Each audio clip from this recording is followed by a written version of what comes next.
Yes, greetings. Dr. Roots here. I'm in the allotment in the garden. So today we're gonna give a quick reasoning. One of the themes I've been talking about recently is connecting with nature and how to connect more deeply with nature. So I put this out on the social media and I got lots of responses, from people in my community about how they connect with nature, and many of the responses were very similar to what I would also suggest. Things like meditation, gardening, hiking, being in nature, just immersing yourself, so on and so on. One of the ways that wasn't really mentioned too much was composting, and that's what I'm going to give a quick reasoning about today, because I'm here in the allotment and I need to do a bit of transferring of my compost. The compost is ready and ripe.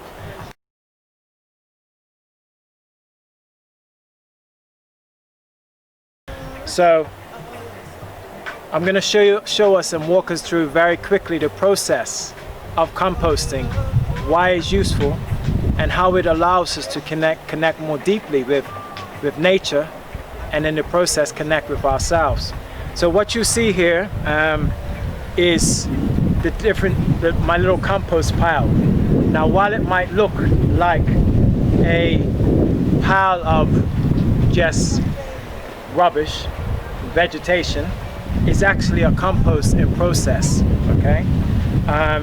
In fact, what I have here when I'm in the allotment, when I need to do weeding, or if I'm doing, any mowing, I will put the green cuttings into this compost area. And I just built it from these pallets. I put some wooden pallets down. Okay, it could be anything, to be honest. Okay, it could just be a pile, but it's helpful to have it in a structure. So I put down some the green cuttings. If I have old vegetables that are coming out of the allotment, out of the garden, I'll put those into the compost. I had a bit of orange this morning. I'm just going to throw that into the compost. And I also bring my food waste from home, my vegetable food waste, no meat. Okay, and I put all of that into this area.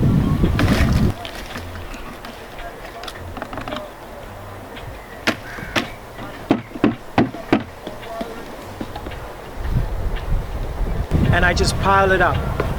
Eventually, at some point, I will turn it, which is why I have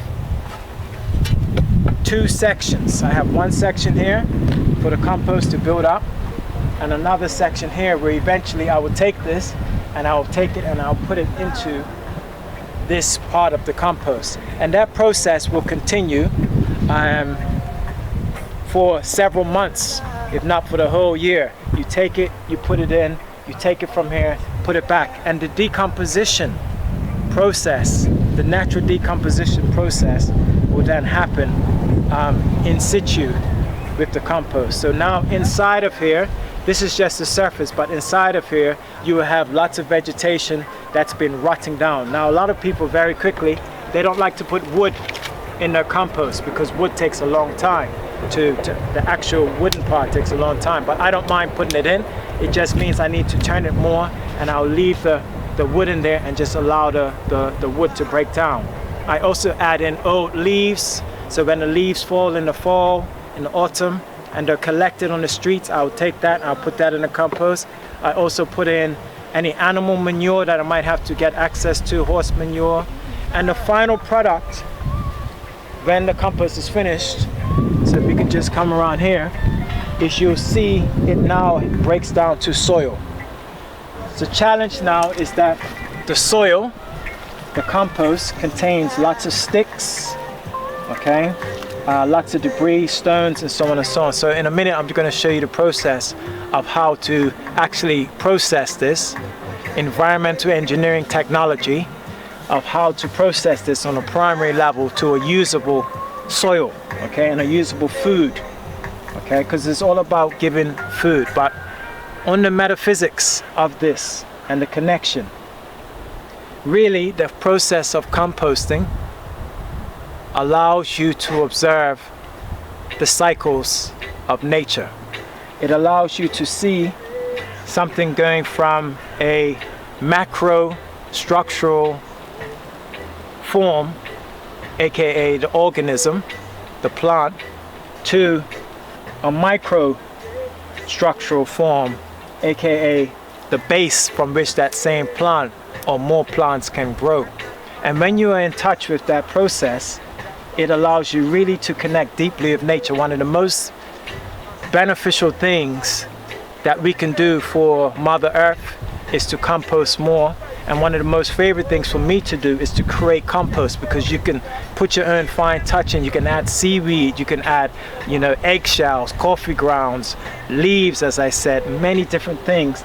And the compost you will create is very, very unique. Not only that, is that when you open up this compost, you start to see a lot of the organisms that also live in the compost. So you have earthworms, different beetles, millipedes, arthropods, all sorts of spiders, and there's a whole ecosystem that you've now created. And that's just the one that you can see. There's an ecosystem that you cannot see, which is the microfauna. Okay, the microfauna, so the bacteria, the fungi, mycelium, which is the fungus, roots of the fungus are going to be growing all through here. And that is creating a whole community, a whole symbiosis and mutualistic relationship that the plants and the roots of the plants are going to benefit from.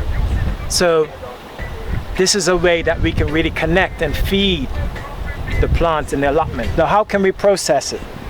Well, what we can do is, this is the raw material, so you need something. You just need a shovel, a hoe. You need something that you can pull it back on.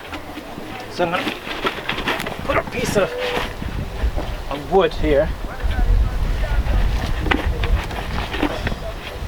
Piece of wood, and I just use my hoe. Okay, and I'm just gonna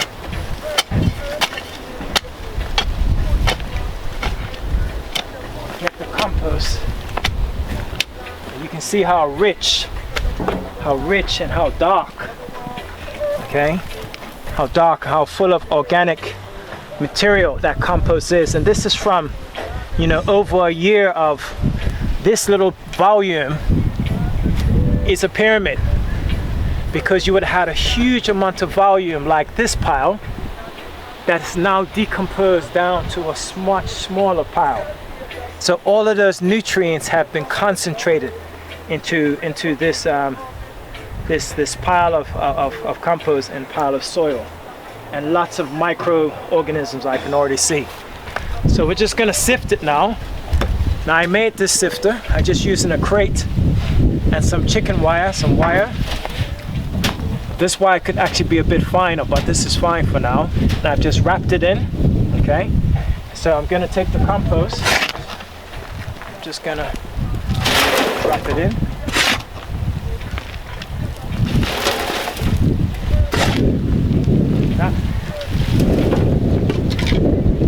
I'm just gonna shake it.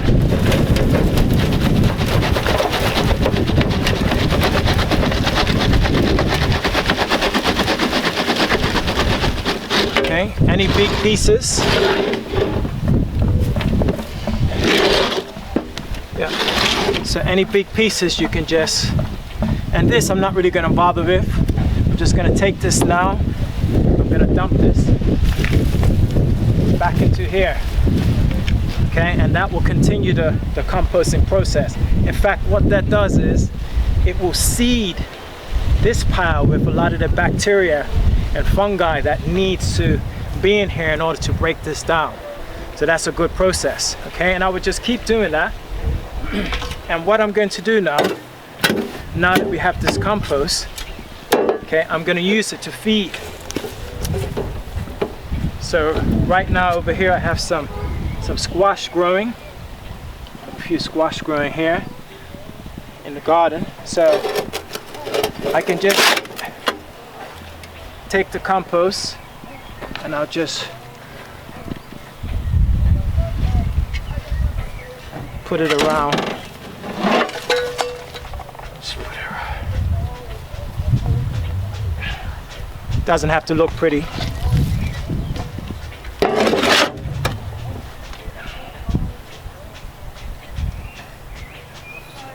Okay, and I'll just continue that process throughout my allotment. And when I water, when the rain comes, the rain is going to fall on that, and a lot of the micronutrients that the plants can use, which come from other plants themselves, are going to just leach down into the soil and help those plants to grow healthy and strong. Now, my last point I'll make is that when it comes to plants, people often talk about NPK, nitrogen, phosphorus, and potassium. NPK, those are the main fertilizers.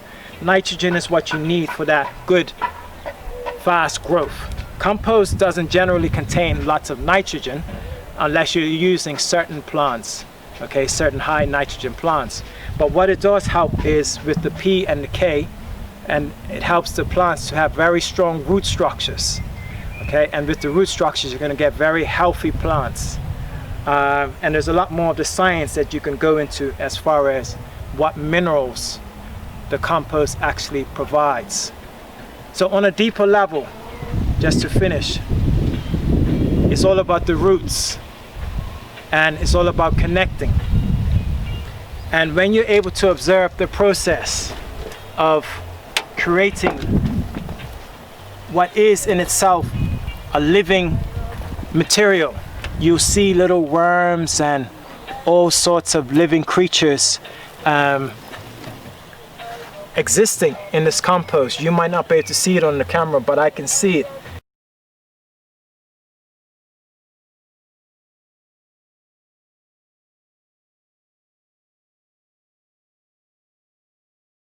And whole ecosystems that you won't even be aware of because you cannot see them, because they're on the micro level.